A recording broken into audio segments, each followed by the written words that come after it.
Hello YouTube, this is Kiryu904, and we've at last reached the end of this year's Foreign Fright Fest.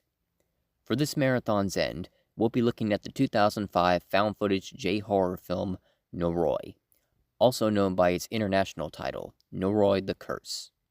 This was directed by Koji Shiraishi, and co-written by him alongside Naoyuki Yokota.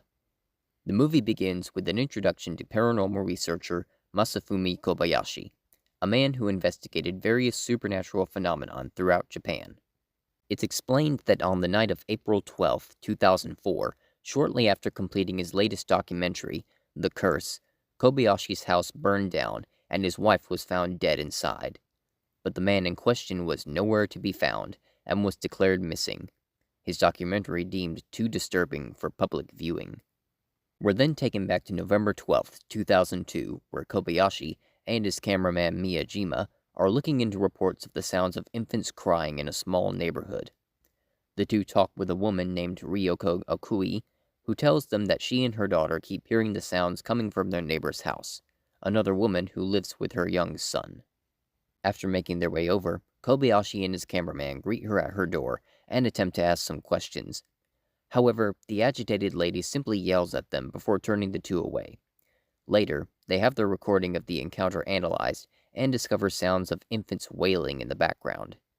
Returning days after, Kobayashi is told by Ryoko that her neighbor and her son quickly moved out following their visit, and that they haven't heard the infant noises since then. The researcher then makes his way over to the woman's abandoned house and discovers some dead pigeons as well as her name, Junko Ishii, upon reading some discarded mail. The two then bid farewell to Ryoko and her daughter, although 5 days afterward, both mother and child end up dying in a car accident. We then cut ahead to footage from a TV variety program which aired on August 3, 2003.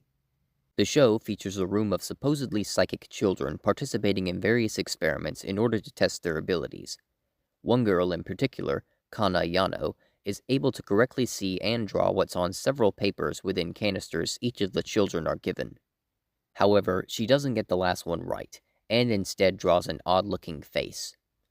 The most notable experiment is then shown where each child is tasked with telekinetically materializing water in glass bottles.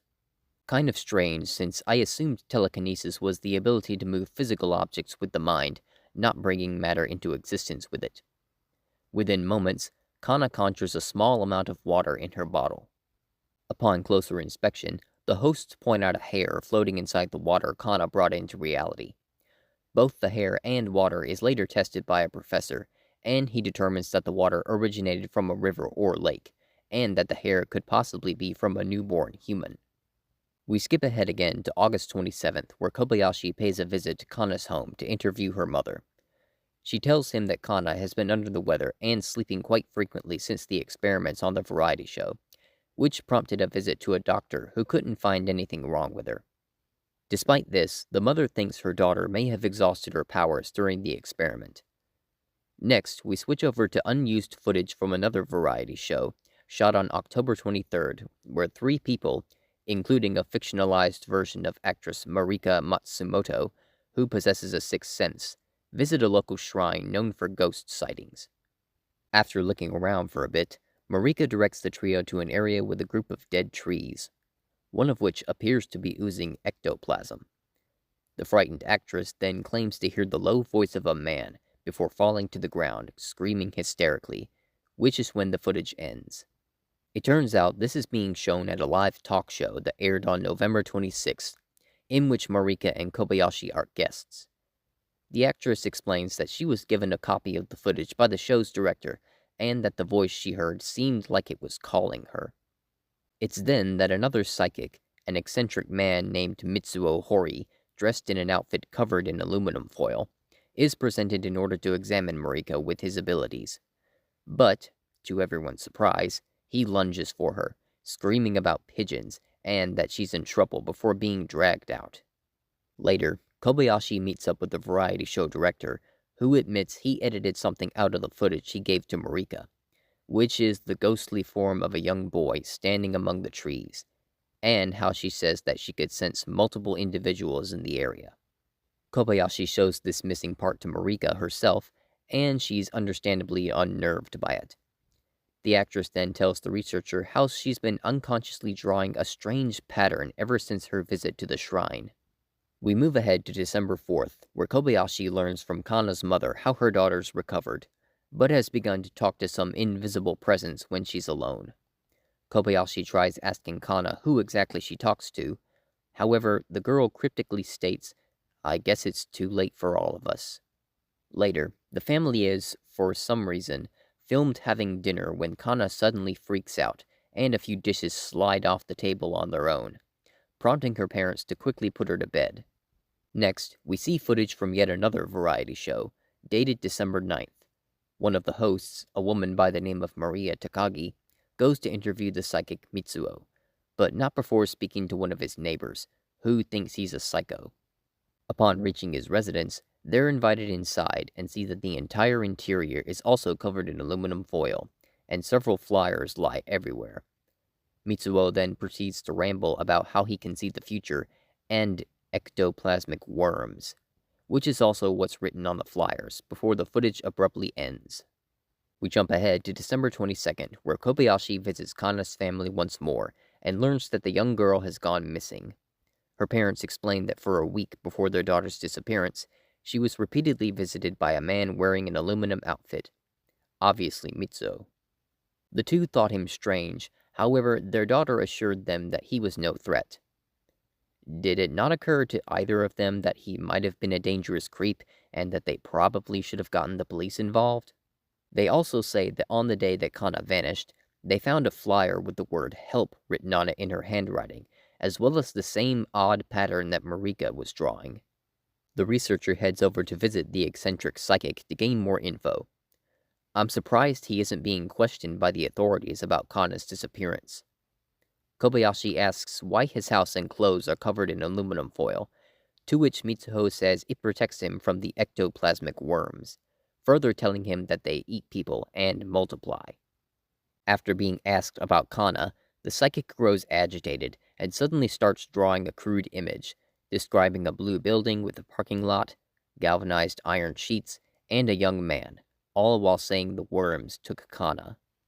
The distraught man then begins gesturing in a certain direction, which Kobayashi takes note of on a map, before uttering the name Kagutaba. It's at this point Mitsuho freaks out as the footage starts glitching, briefly displaying several strange blue faces. The journalist and cameraman are soon kicked out, and later examine the moment the footage glitched out.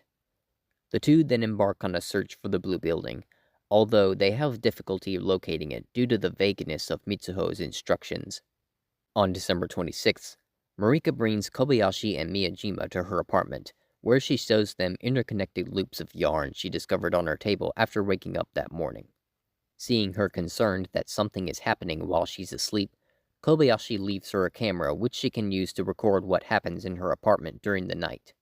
We then cut to the nighttime footage, and it briefly turns into Paranormal Activity 2 Tokyo Night, showing the actress slowly getting out of bed, unplugging her lamp, and taking it out onto her balcony before returning to sleep. The following day, Kobayashi and Marika watched the video from last night, surprising the woman, claiming she never woke up until morning. Inspecting the balcony, they discovered the lamp cord tied in the same loops like the yarn and wrapped around the railing. Kobayashi also takes note of a banging noise heard throughout the footage, and Marika tells him of her upstairs neighbor, prompting them to pay her a visit. They ask the lady about whether she's been banging on the floor or has heard any banging sounds herself, but she answers no to both questions. We jump ahead to next year on January 6, 2004, where the researcher and cameraman finally locate the building Mitsuho told them about. Kobayashi also points out the specific room indicated on the drawing, and both head up to speak to its occupant, a man named Osawa. They get no reply after ringing his doorbell, although they do hear him banging around inside. The researcher then tries his luck with Osawa's neighbor, who tells them that he barely sees him. Kobayashi also asks if he's seen him with a young girl, but the neighbor says he hasn't. The two return the next day and notice a group of pigeons gathered on Osawa's veranda, but none of the others seem to have any. Miyajima keeps his camera on the man's room, and eventually captures him walking out, grabbing one of the pigeons and taking it back inside. A few days after this, Osawa ends up disappearing. We then see Kobayashi rewatching the tape of Marika's bedroom, and he notices a strange sound. He takes the tape to be analyzed, and finds out that it's a male's voice, saying Kagutaba, which was the same thing Mitsuho said during his visit with him. The researcher shares his findings with Marika, who notes that the voice sounds similar to the one she heard at the shrine she went to the previous year. She's also asked if the name Kagutaba means anything to her, but responds that she's never heard it before. Kobayashi then begins hunting for more information on Kagutaba, and doesn't have much luck until January 15th, when he meets up with a historian who tells him about how 200 years ago, a group of sorcerers came to the village of Shimokagi and performed a spell to summon a demon known as Kagutaba. The demon would do the sorcerer's bidding until it eventually rebelled and was imprisoned by another spell which sealed it underground. Since then, the people of Shimokagi would perform a ritual to appease Kagutaba until 1978, when the village was flooded with the construction of a dam. On January 18th, Kobayashi travels to the town of Shikami, which was right next to the village, to meet up with another historian to learn more about the Shimokagi rituals. This historian shows him the last ritual that was filmed in 1978, while educating him a little more on the villagers' customs, such as how they'd hang sickles at their doorways to ward off evil spirits, and how they'd use dogs in their other rituals. We then see where the Shimokagi ritual took place, an area known as the Demon Shrine, and the man who participated in it, a priest by the name of Mr. Ichi, who performs it differently than usual, and the woman playing the part of Kagutaba unexpectedly becomes delirious. Following this, the villagers believed she had become possessed, and that the demon was angered that the dam construction prevented the ritual from ever being performed again. Kobayashi then asks if it's possible to meet with Mr. Ishii. Unfortunately, the historian says that after the priest gave him the film, he passed away from an illness along with his wife, although his daughter, the woman who played Kagutaba in the ritual, is still alive. The researcher then travels to the Mikiyashi community where she moved to with the rest of the villagers after the dam was built.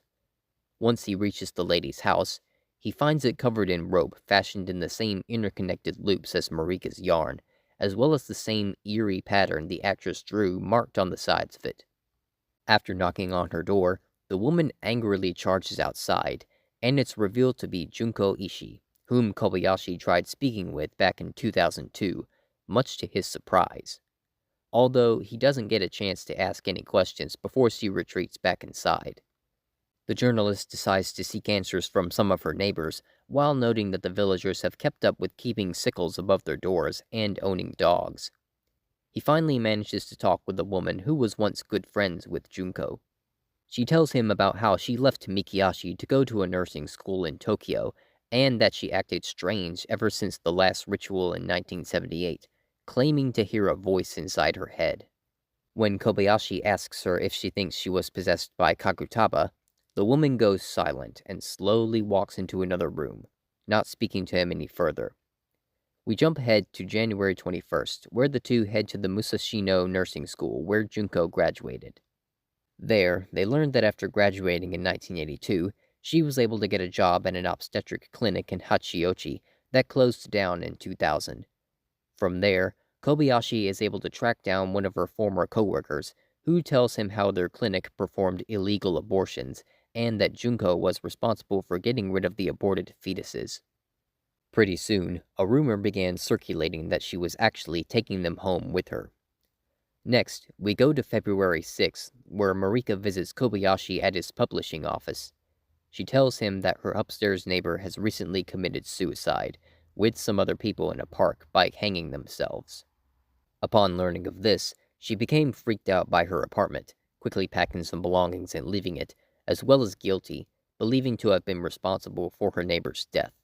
Seeing how distraught the actress has become, Kobayashi has her stay at his place, where his wife Keiko looks after her. Following a news report explaining how the 7 men and women hung themselves from a swing, we jump to February 10th, where Kobayashi and Miyajima see how they used interconnected loops of rope to end their lives. More importantly, though, The two see, in addition to Marika's neighbor, Osawa was also among those who hanged themselves. The next day, the researcher and cameraman return to the blue apartment and speak with the man who Osawa used to live next to. He tells them that 6 months prior, he began complaining to a woman living next to him before she eventually moved out. Osawa apparently thought her baby was being too noisy, even though she never had one, only a 6-year-old boy. A thought then occurs to Kobayashi, and he shows the man a photo of Junko, asking if the woman living in the building was her, to which he answers yes. We then see news footage from February 12th of the death of Kimiko Yano, Kana's mother, who was stabbed by her husband Teruyuki. The reporter informs us that the husband hasn't been able to explain why he murdered his wife. After this, we cut over to Marika making dinner for Keiko. Before they sit down to eat, though, Marika suddenly stands still, letting out a low groan as 4 objects hit the living room window before falling over. After coming to, Marika is told what happened, and the two inspect what hit the window, finding a few dead pigeons outside. I'm not sure why Keiko was recording these mundane moments with Marika, but if she hadn't, the audience would have missed an important plot development. Once Kobayashi returns home, Keiko fills him in on what happened, and Marika wonders if the pigeons were a sign of imminent death, remembering how Mitsuo frantically warned her about them. The next day, they all go to see the psychic in the hopes that he can help them with Marika's dilemma. The journalist shows him footage of Junko, which terrifies him, and he backs away in horror. Later, the actress tells Kobayashi she wants to go to the dam to perform the ritual in order to rid herself of Kagutaba. He's hesitant at first, but soon agrees and decides to bring along Mitsuo to see if he could be of any help. The researcher does manage to persuade the jittery man, speculating that the ectoplasmic worms could be Kagutaba and that they have a chance at banishing him. On their way there, the group drive through the Mikiyashi community and note that all of the dogs are nowhere in sight. After arriving, Kobayashi and Marika take a rowboat out over where the village used to be, while Mitsuo and Miyajima wait back at the dam. Marika then performs the ritual, though somewhat nervously, and not long after she finishes, the woman feels as though a weight has been lifted off her shoulders, the ritual apparently being a success. Not all is good on dry land, though, as Mitsuho instantly begins panicking, shouting at the two to hurry back. Once they come back, the foil-wrapped psychic then says that they need to leave, but his attention is instantly drawn to the top of the mountain, claiming to sense the presence of Kana, and runs off. Kobayashi chases after him, leaving Miyajima to look after Marika. The psychic leads the journalist higher up into the hills as it soon turns dark. In his attempts to catch up with Mitsuho, Kobayashi stumbles onto several dead dogs, much to his horror, and then a roped-off area adorned with pigeon feathers, with even more deceased canines in the center. It's possible they were sacrificed in a ritual, although the exact purpose of this ritual is unknown, perhaps to appease Kagutaba or seal him away again. The two then come across what appears to be the ruins of the Demon Shrine, possibly the same one Marika visited on the variety show. Kobayashi also spots the same pattern drawn by the actress and Kana on a stone when he hears Mitsuo scream in terror at something underneath the shrine's torii. Switching his camera to night vision, he is able to view what the psychic sees, which is the spectral form of Kana with several crying fetuses crawling all around her. A frightened Kobayashi then notices Mitsuo seizing up and is unable to snap him out of it. Meanwhile, Miyajima and Marika drive off until the actress starts to emit another low groan, causing the cameraman to pull over and check on her. She suddenly begins screaming and runs out of the car and into the forest, forcing Miyajima to pursue, until he finds the woman lying on the ground, still screaming. This continues for a few minutes before she abruptly stops and regains her senses, having no idea how she got there. Sometime later, Kobayashi drops Marika and Mitsuo off at a hospital before heading back over to Junko's residence and gets some answers. When she doesn't come to the door, he and his cameraman resort to breaking and entering. They find the place a complete mess, coming across yet another dead dog as well as more pigeons. Making their way up to the attic, full of little masks of Kagutaba that appeared on Miyajima's camera, and dead pigeons hanging from looped ropes, the two discover that Junko has actually hanged herself. It's then that Kobayashi spots the boy seen with Juko crouched beside the deceased body of Kana, this discovery prompting the researcher to call the police. I wonder how he was able to avoid the consequences of breaking into Ishii's home. Kana's death is later reported in the newspaper, along with the fact that the boy isn't actually Junko's son. March 6th rolls around, and we see that Kobayashi decided to adopt the young kid. The journalist tries asking him about what living with Junko was like, but the boy remains tight-lipped about it. Next, on March 8th, Kobayashi meets with Marika a final time, who's recently recovered and been discharged from the hospital. She tells him that, fortunately, there haven't been any more supernatural phenomena happening to her, and that she'll be heading back to work. So, happily ever after. Sadly, the same cannot be said for Mitsuho, who ends up being committed to a mental institution on the 13th. Kobayashi goes to speak with the historian from Chikami, who shows him a scroll depicting baby monkeys being fed to a medium in order to summon Kagutaba. From this, the journalist speculates that Junko, in her attempt to summon the demon from her village, fed aborted fetuses stolen from her clinic to the psychic Kana. Though, with the crazed woman dead, he can't be certain, and he hopes that Kagutaba has been stopped. Also, Kana was most likely targeted due to psychically materializing one of the aborted infant's hairs, and what's saddening is that she probably foresaw her fate, if her ominous statement to Kobayashi is anything to go by. And at last, we return to the beginning with the burning of Kobayashi's house just 2 days after finishing the Kurtz documentary in April. 3 days after that, Mitsuho is found dead, stuck in an air duct after having escaped the institution. A month later, on the 19th, Kobayashi's publisher receives a package from the man himself that contains a camera with a tape, revealing exactly what went down on April 12th. It shows Mitsuho barging into Kobayashi's house, claiming Kagutaba is still alive, and is actually the young adopted boy. The crazed psychic repeatedly bashes the kid's head with a rock, attempting to avenge Kana, but is stopped by the researcher. At that moment, though, the child's head briefly morphs into that of the demon's, and Mitsuho is distracted by the apparition of Kana. As Keiko begins groaning, the psychic man then appears to be mind-controlled by Kagutaba and incapacitates Kobayashi with his rock, departing with the boy in tow. It seems the group's efforts to banish the demon were fruitless, possibly since Marika performed it in the same alternative way the priests did in 1978. And the young boy turned out to be the medium the evil spirit desired. The battered journalist then helplessly watches as his wife douses herself with gasoline and sets her body alight, resulting in the entire house burning down. The last thing we see is Kobayashi grabbing his camera and screaming for his wife. The final line of text informs us that he is still missing to this day before the film ends. And that was Noroi. This was an excellently crafted J-horror movie and a well-made found footage movie. It really keeps your attention and has a fascinating lore behind it. There's never a dull moment. Although there were a few things about the film that left me scratching my head.